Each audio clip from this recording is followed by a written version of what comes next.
IHOP big stat focusing on the Ducks and their 9-0 start. It is the third best streak to start a season in school history, trailing only the 2010 and 2012 teams that featured a star running back by the name of Kenjon Barner. And speaking of, Kenjon Barner joins us now for our big interview. He will be joining the Tailgate crew tomorrow. He is also the host of the Ducks of a Feather podcast, which talks about all things Oregon football. Kenjon, really appreciate you joining us. We were talking there about some of the great teams you were on at Oregon. So compare this current team to some of those teams that you starred on. First, thanks for having me on. It's a pleasure. Glad to be here with you. But getting to this team, this is a team that Oregon has never seen before. Even going back to my time and a little bit before that, the depth that this team has, the talent that this team has, the athleticism that this team has, and the size. This is something that the University of Oregon has never seen. So I won't dare try and compare apples to oranges. This is just a different beast, a different animal. And I'm super excited to see what's taking place this season. Well, I am going to make a comparison, so maybe you don't want to do it, but I will. One thing, I've said this a number of times on our air, I think for a lot of Big Ten fans, the image of Oregon football coming into this year was probably, certainly for me, I thought back to that first college football playoff national championship game when Ohio State played Oregon. And It was a mismatch at the line of scrimmage. Oregon just wasn't there. The speed and the athleticism and the offense, frankly, the scheme was amazing. The players were amazing, but they just couldn't compete with Ohio State on the line. And then when I found out Oregon was joining the Big Ten, I watched them a lot more closely last year. DVR'd games, watched them back, tried to get a sense for them, and I was blown away by how different they were on the line of scrimmage, by how much they had improved. So to me, when I compare when you played to now, would you say that that is a fair comparison, that interior is dramatically different than it was then? 1,010%. Okay. It goes back to what I was talking about in relation to the size. Our teams back then, that's where we lost games. That's where we struggled. We couldn't hang in the trenches, whether it's offensively or defensively. We're just overpowered and overmatched. This team is so big. This team is so powerful. This team is so physical from a defensive front end and offensive line standpoint. This team is really kind of dominating the Big Ten right now. And it's as a fan, it's beautiful to see, but I'm like, I wish I could have had something like this back when we were playing. It's also a team. It's a team that hasn't just gotten better over the last decade on that front. You look at just in the course of this year, and you think back to those first couple of games against Idaho and Boise State. Now, Boise State turns out to be a very good team, one that might end up in the college football playoff. But the offensive line was fitting those new pieces together, and it felt like a little bit of a challenge. This is a team that's gotten way better as the year's gone on the line. To what do you attribute that? If we're talking offensive line, it was moving Poncho to center.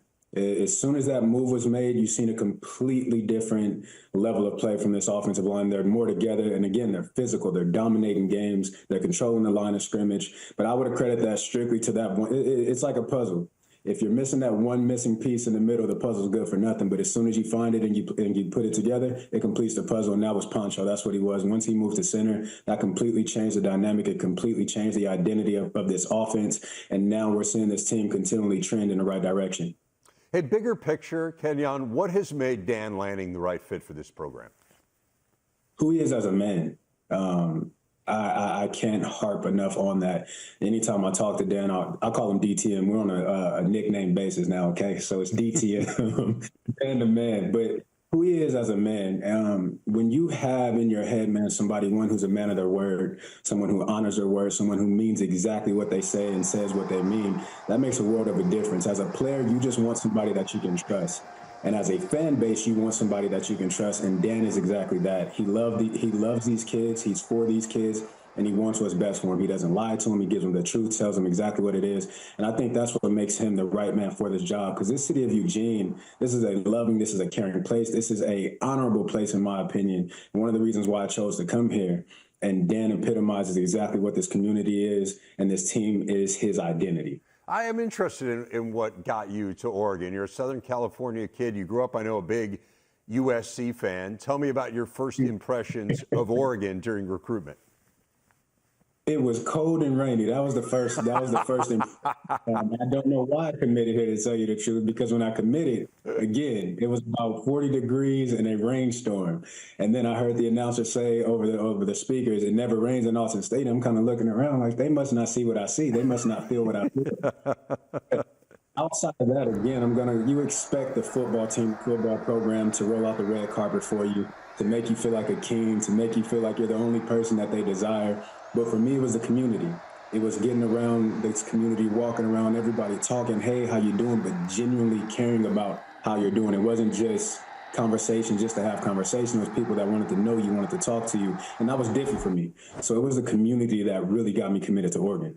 Those offenses were so dynamic that you were a part of, and Chip Kelly gets a ton of credit for that, justifiably. Tell me about playing for Chip and the creativity offensively that you were able to be a part of. That was some of the most fun I had throughout my entire football career, whether it be high school, junior All-American, the NFL, because you just knew he was going to put together a game plan and put you in position to succeed. I'll give you an example of the mind of Chip. We were playing Oregon State in 2012, my senior year. We had been running outside zone, outside zone, outside zone. Chip calls a timeout. This is late in the fourth quarter. He says, we're lined up. Let me set the stage. We're lined up. We're about to run the play. He calls a timeout, calls me to the sideline. He said, listen, as soon as you get this ball, I want you to cut back. I'm like, this is mid zone. We go outside. He said, are you going to trust me? I said, okay, I trust you. Snap the ball. As soon as I get the ball, I cut back, look up. I'm 52, 53 yards down the field. That's Chip. His creativity, his ingenuity, and his mind for the game was just something that I've never been around at that particular point in time. It was just a lot of fun to play up under Chip because, again, you knew he was going to draw up something crazy, and you knew it was going to be a high-scoring game. You and Michel James were such a dynamic tandem together. Describe that relationship. That's my brother. Me and Mike have been there for each other through some of our darkest days, some of our happiest days, saddest days. That is my brother. It's very rare that someone that you're in competition with, you develop the type of bond and relationship that me and Michel did. My family loves him. His family loves me. Again, like I said, that is my brother. And then from a football standpoint, we pushed each other. If I wasn't doing what I was supposed to do, Mike was going to pull my coattail and tell me, hey, bro, get it together. I need you. And vice versa. If he wasn't doing what he was supposed to do, and Mike, come on, bro, get it together. Like, what are we doing here? So having somebody that was my brother, that was one of my best friends, for us to go out there and do what we did, memories that will last a lifetime, moments that I'll forever remember. You went on to win 3 Super Bowl rings. I know you gave one of those rings to your dad. What did that mean to you? It meant everything. My dad is my biggest fan. My family, they all support me, but my dad is my biggest fan. There's no one who is more proud of me than my dad. It kind of gets uncomfortable sometimes that my dad is so proud of me, because it's like we'll be somewhere and he's just telling everybody, oh, this is my son. I'm like, Daddy, come on, just. He's got a proud father. So to be able to give that to my dad never missed a college game. The first time my dad ever missed a game was when I went to the NFL and played for the Carolina Panthers, just because of the distance. He was at every single game, didn't miss a game, whether it was home or away. And my dad went through a lot with my brothers and myself, and, me getting into trouble in school and almost blowing opportunities and it all working out, but my dad being there every single step of the way. I tell people all the time, I didn't have a dad, I had a father.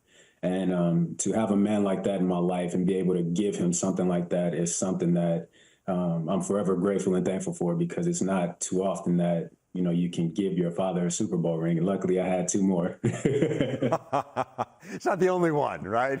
Yeah. Not the only one.